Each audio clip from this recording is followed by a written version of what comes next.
My name is Lovey Blaze Griffin.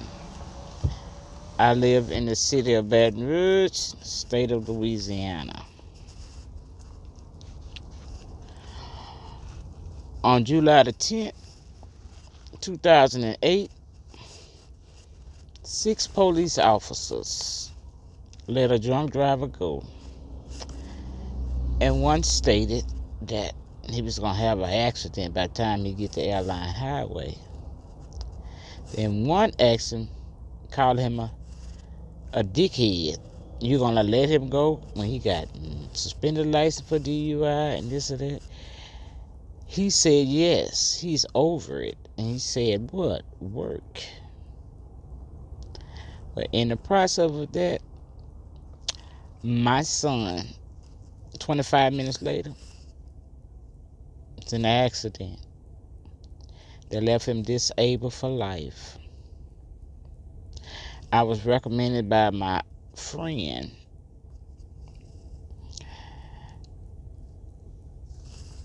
of this attorney, J. Rodney Messina. He took the case. Down the line, he called me into his office.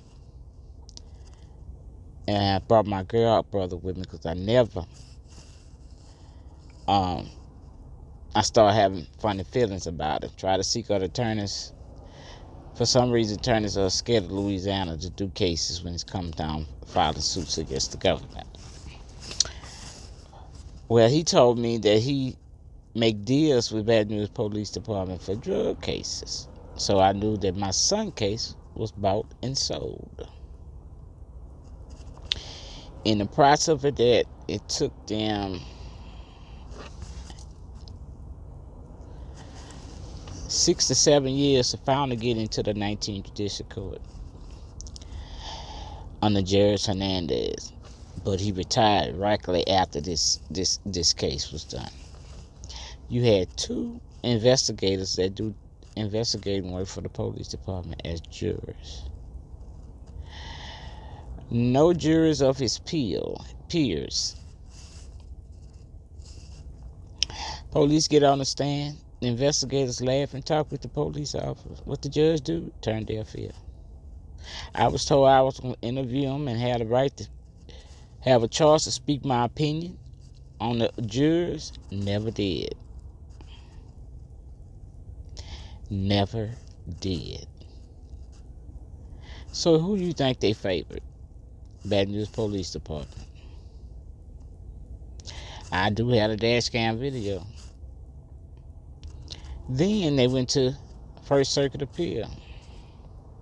That's when he brought his sister in to be determined while he sit back. Then what happened was, this attorney said that she have a strong feeling that the First Circuit Appeal gonna favor them because Rodney Messina gave big donations. Okay. Didn't happen. They favored the corruption of Baton Rouge Police Department. All this happened under Mayor Kip Holden, but ended under Mayor Sharon Broome. So in the process of Sharon Weston Broome winning, she had an open door policy for the employees. When I met with her personally, she told me I was the 5th employee that came complaining about the same thing. Racism, targeting, privilege, hiring their families, their friends, their neighbors' children, and looking over blacks. She said for legal purposes, they got lawyers and ain't nothing she can do about it. She the mayor. Then, in the same process of that, you have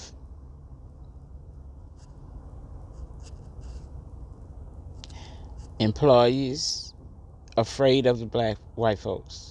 They're afraid of the white employees because they know they're going to be targeted. Now we've been contracted out by Jacobs. Now this how it is.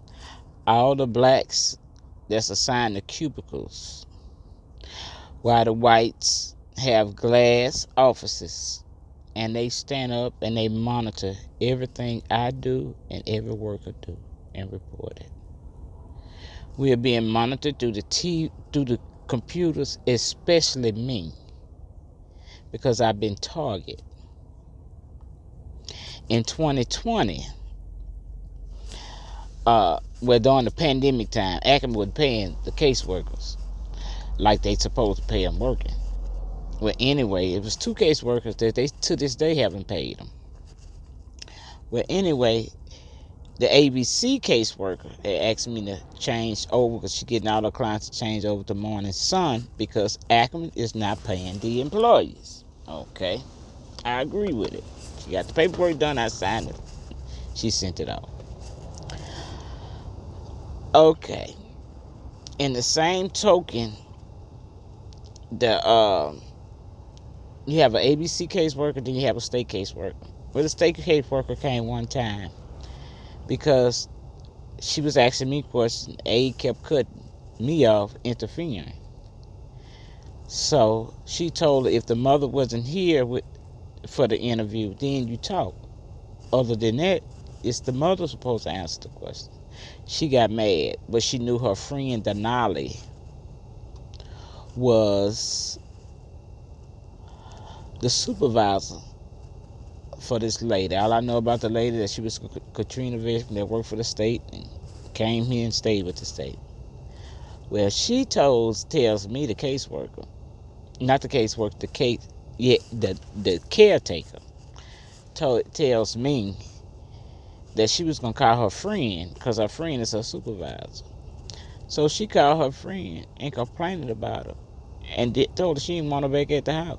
So the caseworkers, the state OCCD caseworker Denali told the lady that house is good, that she didn't have to come there no more. So how quality reports? My question was how quality reports was being done. You wasn't interviewing on the phone like ABC was during the pandemic. You wasn't emailing nothing like ABC was, having me to sign whatever and send it back. You wasn't, OCDD wasn't doing nothing. But at the same time, my husband, ex-wife, is their boss, and she didn't like me, so that was going to be a target in which way it go. The next thing,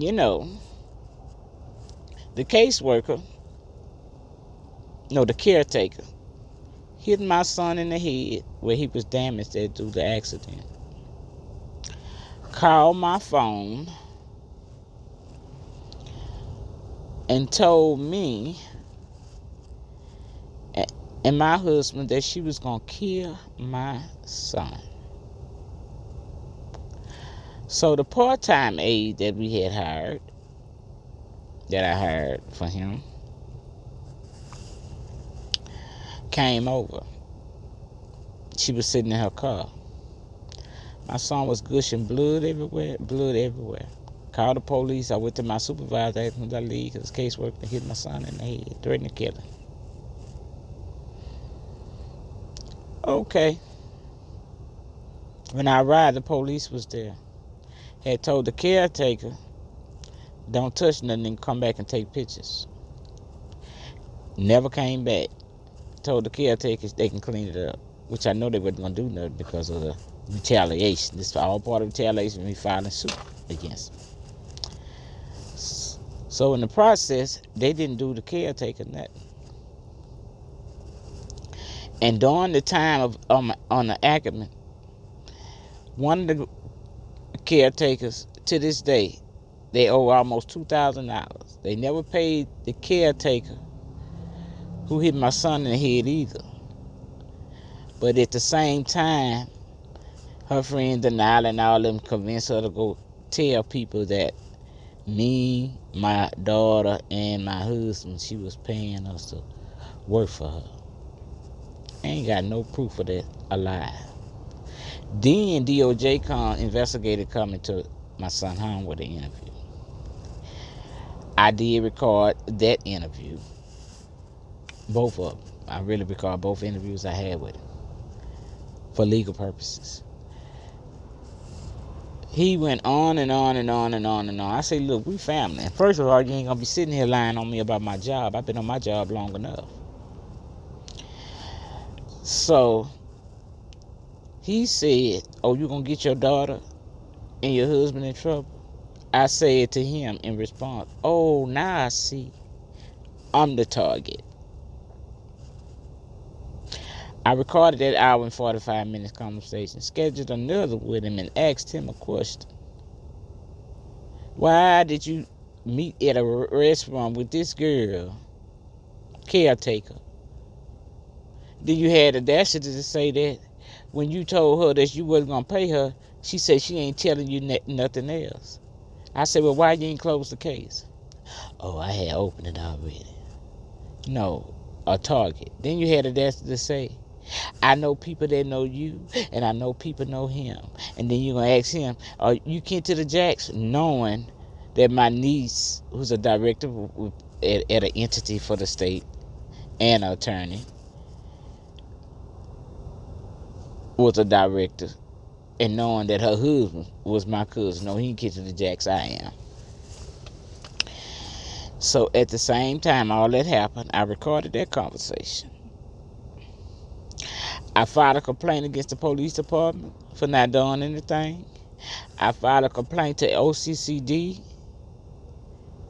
and then Emus told them how the supervisor and the caretaker was once in trouble and had to pay restitution for charging a disabled person money to take him to the grocery store from the caretaker herself, who she called a stupid bee. In the same token of that,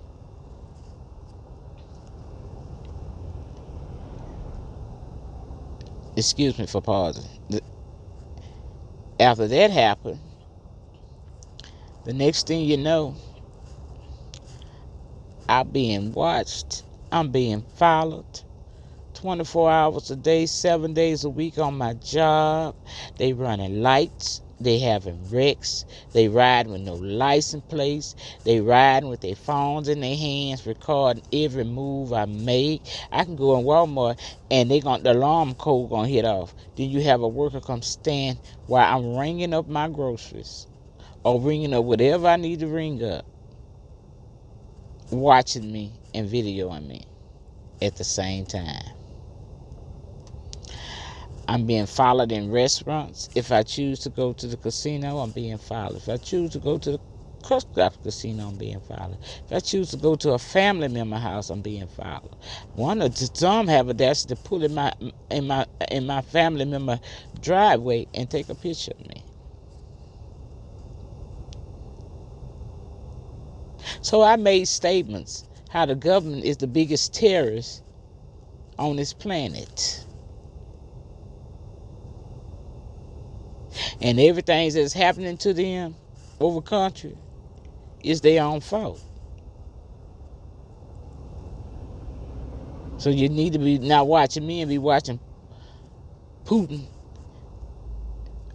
Russia, and China. So the next thing you know, the military come in, the mayor announced it. I'm being followed by the military with drones. They live white military planes and all that as if I'm a terrorist. Y'all talking and y'all harassing me. Y'all ain't worth me killing because y'all too evil. And Nene gonna solve that situation at the end of the time. At the end. So Nene, not Nene.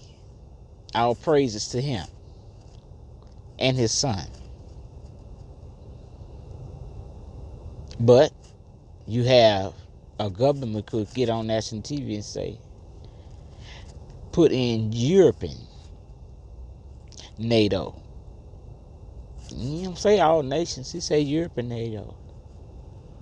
So I gave NATO a name. National Alliance Terrorist Organization. I end up being targeted for that too. I have a right. It's called the First Amendment. Speak my opinion on how it is, because that's what it is. That's my opinion on what it is. For real. You have all these people doing this stuff and targeting me. Regular citizens, especially low-income housing citizens. Some have a dash to wind their window down, call me bees. Some have a dash to jump out their car being bold and take a picture, then take a picture of me and then my license plate. And that's from the federal government, the police department, city, parish, regular employees of all races and all nationalities. So how do you feel to be living in a state that you can't go nowhere without them following you? If I was to go to Denham Stream to Walmart, they gonna follow me to the line. Then Denham Stream law enforcement gonna follow me. Then they gonna go in there and follow me in the store. Then Denham Stream law enforcement gonna follow me to the line. Then he gonna cut his lights on, and then they gonna be sitting there waiting on me to come on out there to EBR Parish line. This is what's happening with me. I done wrote to Bill Cassidy, who has a black community that he's over and over and over. All his words is I understand your situation. That's it. I wonder if I was white, a European, would they be doing this too? I wonder if my son was a European, would he have 24-hour care that I've been fighting for 17 years? I want to know that. I wrote to the president. I doubt if I get a response. I wrote to the Black Caucus, deaf ear. The black organization way up in Washington, D.C., they respond saying there's nothing they can do. So why use a black civil rights organization? What is the purpose of the organization? That's when I realized that Jim Crow wasn't gone. Our folks are still servants to these people. Our black politicians in Baton Rouge want to say things ain't right, even what's going on with me, but they ain't gonna pour their mouth. You have all this different stuff that's going on in this parish against me. Yet, nothing being done. 24-hour day, I'm being followed. People riding, holding their phone, driving with their dead knees to hold their phone, running lights, doing the whole 9 yards, running lights. See, people walking up the street, holding their phone, record. They have, let me explain something to you. They have a person with a book sack on every corner in every black community. They don't like me because when they start putting up for surveillance, I went live into black communities, what's going on. Then you bring Mexicans in the black communities that don't like blacks. We know what they for, because now you're getting bigger drug busts there. But the Mexicans gonna be outsmart them, because once they get their citizenship for being spies, they're gonna have the whole black community back as a Republican community. And you know what's gonna happen? Democrats, y'all gonna be history. And the world gonna be the cane to the end before y'all even get another seat. Y'all already been sold out. Y'all don't do nothing. Nothing to help the black communities. Nothing to help us at all. Some of them are taxpayers' money just like ours. Why you won't put the taxpayers' money in North Baton Rouge for North Baton Rouge? No, because you got Exxon in there. You got Tony Seafood in there. You got Krispy Kreme. You got a lot of chemical plants that's in North Baton Rouge. But you can fix Southeast Jones Creek Road 4 times. You can redo it over and over and over, as well as Closer Boulevard. The South and Southeast, or the European side, is the only ones get everything done over and over and over. It reminds me of that show called Brewster's Place and the Wall Between. That's how the city of Baton Rouge is. You got they had a councilman. Oh, the mayor, my friend. The mayor, my friend. But then when you run for clerk of court, doing Wilbur in office. Yeah, clerk of court. She's a Democrat, your friend. And who she endorsed? Doug Wilburn. Another councilman got on Facebook and asked her, I thought that was your friend. Let peace abide. I wanted you running around telling everybody that's your friend, Donna Lewis. Is you still running around telling people that's your friend? Now, so I am basically being targeted. I am basically being harassed on a daily basis, 24 hours, 7 days a week. And like my hood, they drive. It's against the law to drive while texting and driving. It's not a law no more. It's against the law. You have more people riding with handicap license plates because my son have a license sticker. I took it down. That are not handicapped. Paper license plate. I don't watch the law enforcement have a paper license plate and record it, but I put it on my hard drive. Then I made the block and seen him taking the paper license plate on and putting the regular license plate on. For real. You been busted. I got a lot of videos of me being targeted and harassed. So they got me as a dangerous criminal because I speak out. I consider myself an activist, and I'm going to speak out. And I don't discriminate against color. If you're wrong, you're wrong. Period. So when I post this video,